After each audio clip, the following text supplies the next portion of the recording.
Good evening, everyone. My name is Miss Sandrie, and I am here to welcome you to our back to school night for our 2021-2022 school year.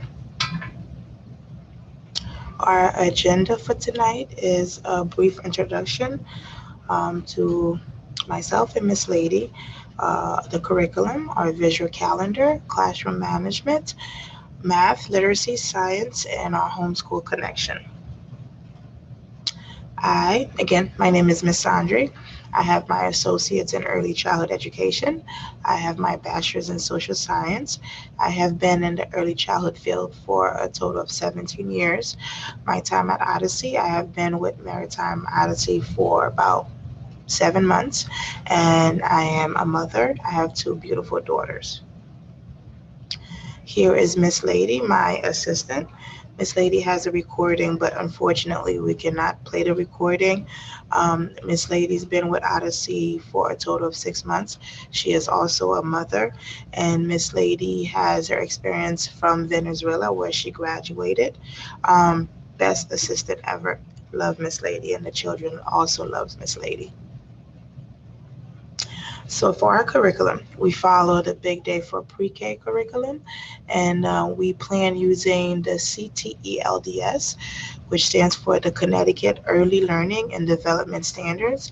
Um, that the document basically outlines what children should be able to do and what they should know from the age of 0 to age 5. We assess the children using Peli, and it is a preschool early literacy indicator, which is a storybook embedded assessment of essential pre-literacy and oral language skills needed for kindergarten. Peli will measure your child's ability in alphabet knowledge, vocabulary, oral language, phonemic awareness, and listening comprehension. The assessment is administered 3 times a year. One is coming up in September, January, and April. The goals change with each cycle, and the materials also are different based on the age group 3 to 4 and 4 to 5. Here is our daily schedule, and it's a visual daily schedule. The children are able to have control over their day by being able to see what activity is coming up next. So basically, every morning they know what we do when we walk into the classroom. They put their belongings away. They go wash their hands.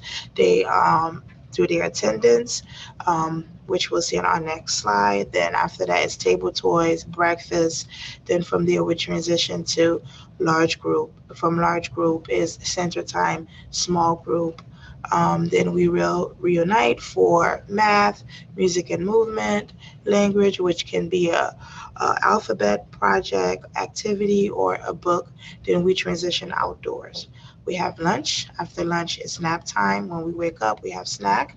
After snack, the children get dismissed. A group of the children get dismissed. Then after that, we come back, we read a story. Then we'll finish a project from earlier on, if not finished, or we'll do some one-on-one or some group work or table activities. This is our attendance chart. The children sign themselves in and out of the classroom. They look for their first name or last name, and they flip the card. Red means they are in school, and yellow is when they are going home. And as you can see, some of the labels are first name and others are last name. So as a child learn to recognize their first name and able to recognize all the letters to their first name, then we move on to their last name, and we do the same process, recognize the last name and able to say all the letters to their last name. Then math. Below we have two examples of how math is incorporated in our daily activities. Picture one is the children are matching shape, and also there's a number puzzle. It's basically each piece has a hole. So the first one has one hole, which belongs to the one holder. The second set of pieces have two holes, and the children have to basically count the holes to figure out which holder the puzzle piece um, belongs on into. And then we have our the placemat, which what shape is it. So the children have to figure if it's a big triangle or a small triangle that can fit into the on the mat. And then after that, when they are finished, they have to be able to tell me all the shapes. The second, we have a graph, which is how many friends are here today. We complete this graph every day. What I do, I'll have a girl go around, count all the girls, and I'll have a boy go around and count all the boys, and I have another friend go around and count all the friends. So we'll talk about adding the number of boys to the number of girls to get our total. And also, we'll also talk about the friends who are not present, and if they were here, what the number would be. Would it change? Would it be more? Would it be less? Things like that. So the children are learning to road count, addition, subtraction. They are comparing, and they are also sorting. Here we have a linear calendar. So children have no concept of time. They don't know what date it is, what month, what year. It has no type of it has no effect on their lives. They know that they come to school and they know that they are homes at some days. So therefore we have school days and home days. So what we do, we count from 1 to whatever the number of the current day. So here in the picture you can see that we are on day 14. So we will count from 1 all the way to 14, and then the next day it would be from 1 all the way to 15. And sometime I'll ask them to predict what the next number day would be. That's it, 14. Then they'll say 15, 16, 17. And then when the day comes, then we'll see what number day it is. That's one way. And then another thing that they are learning is what are the number combinations that we're putting together to get a 10, an 11, a 12, a 14. And this is done daily. So the children are repeating the numbers from 1 to whatever. In a month, we know there's 30 or 31 days. So they'll go from 1 all the way to 31. The goal here is they'll be able to count all the way to 30, 31, and they'll be able to recognize numbers 1 to 31. Our classroom management. After group time, the children decide what center that they are going to engage in. It can be small group, it can be art center or the block center.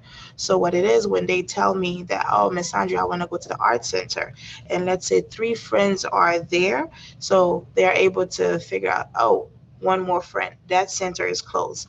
The center cannot take any more friends.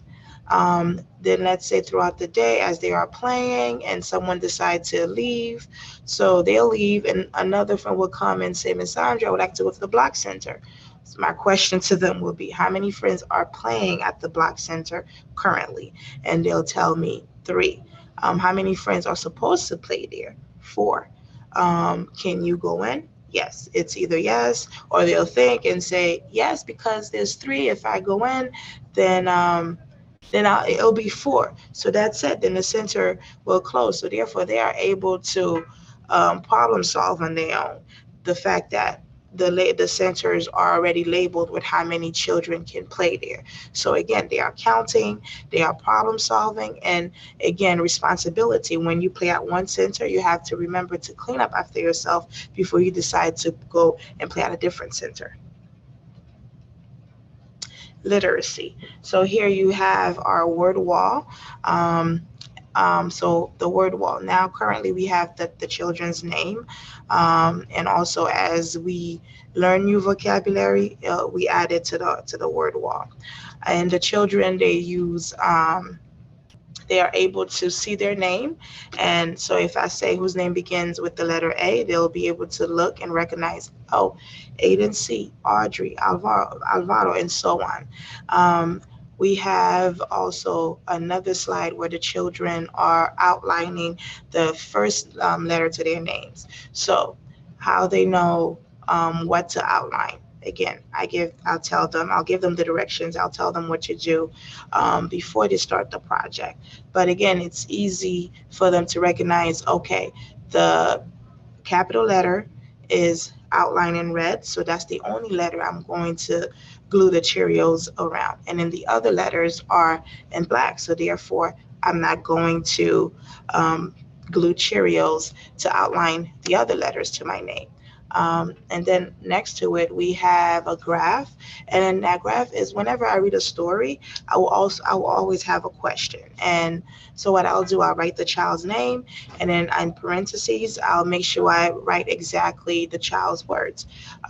So the good thing about this is name recognition. They can see their names and they see letters next to it. Miss Sandrie, what is this? Why my name is up there? Oh, remember when we read such and such story and I asked you a question and this was your answer? Sometimes I don't even have to go into details. They'll recall and remember, oh, yeah, we read this story and then this was what I shared with you. So again, letters, name recognition, and the children, they enjoy seeing their names are all over the classroom. So all the tables in the classroom are labeled with a color. So we have a black table, a pink table, brown table, purple table, green table. And again, what they are learning, they are recognizing letters and also their colors. And how I use this is I'll tell them, hey, today we're going to work at the green table. And their job is to walk around and figure out which table is green. Let's say they go to the pink table. Most of the time, Miss Sandra, is this green? And I'll ask them, is it green? Sometimes they'll think. And if they really don't know, they'll say, I don't know, or they'll look around and say, no, that's not green. That's green. And maybe they'll walk over to the green table. Again, sometimes children do know a lot, but they just need a little help, a little support. All the centers and materials are labeled. And the reason that is for the children to have a sense of self, and then also they feel like that they belong here.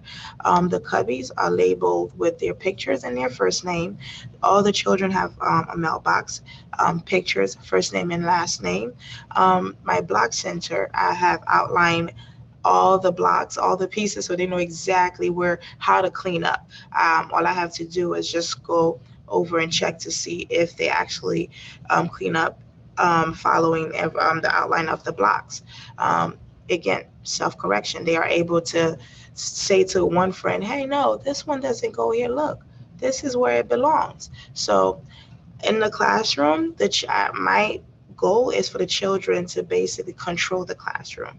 So having labels, having names, having their pictures, they are able to regulate themselves. They come in, they know what they need to do. We have a solid routine. And again, if they are not able to recognize their names, they know their pictures, they know what they look like. So therefore, it helps them. And again, when they come here, they feel like they belong here. So here we have the type of group work that we do or independent work. So again, same picture, our friends are outlining the first letters to their names. Sometimes we do it in group for support. And other times, if a child feels like they don't want to be part of a group project, we do one-on-one. And maybe they need more support to recognize the first letter to their names and the other letters. So we do one-on-one work and group work. Science.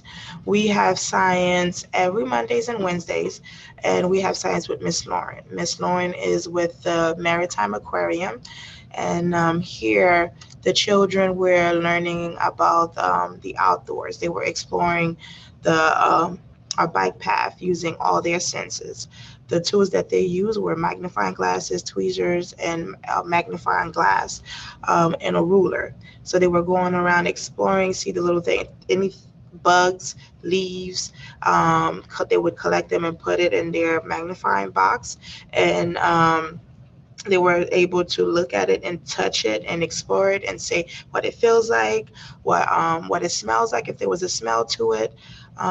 Again, every time Miss Lauren comes, we do different activities. Homeschool Connection. Each student will receive a green folder weekly with Homeschool Connection work. All I'm asking is that the work must be completed by your child, with your child. You have to be part of the homeschool connection projects. It may be a project, it may be letters, it may be tracing, whatever it is. I would love to see your child complete the project. So again, we'll see if there's any difficulties and where more support is needed. And also that will be a way for you to know what we are learning in school. We have a family tree. I am asking that each family sends me a family picture so we can add to the tree. This is done. The reason that we have a family tree is because some children are still struggling with separation from their parents.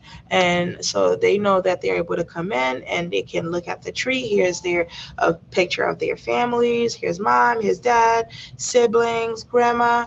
Um, Whoever is in the picture.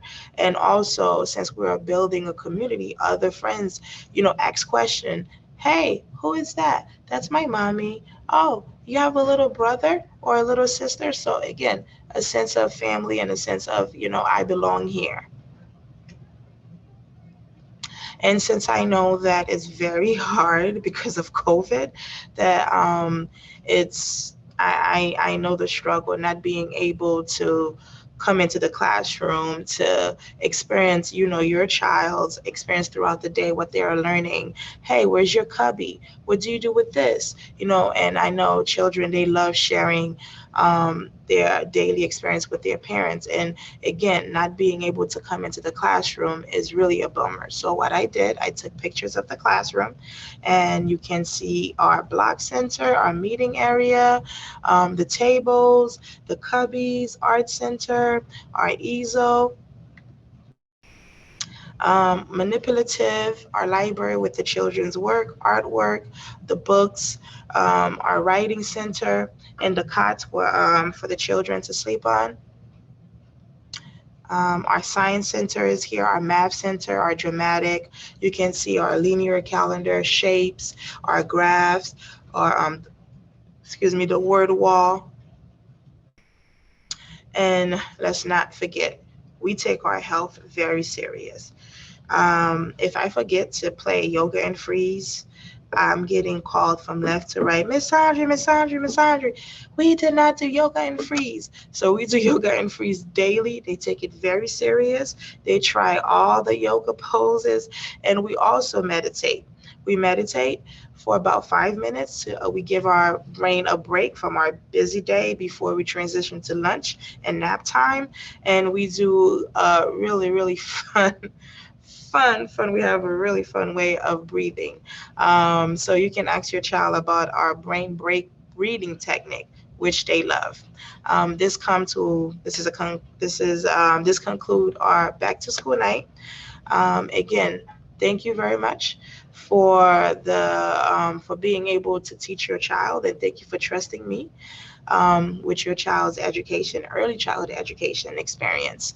And again, if you need any help, any support, please do not be a stranger. Please ask. And also class tag. I communicate daily with parents via class tag. Again, thank you very much.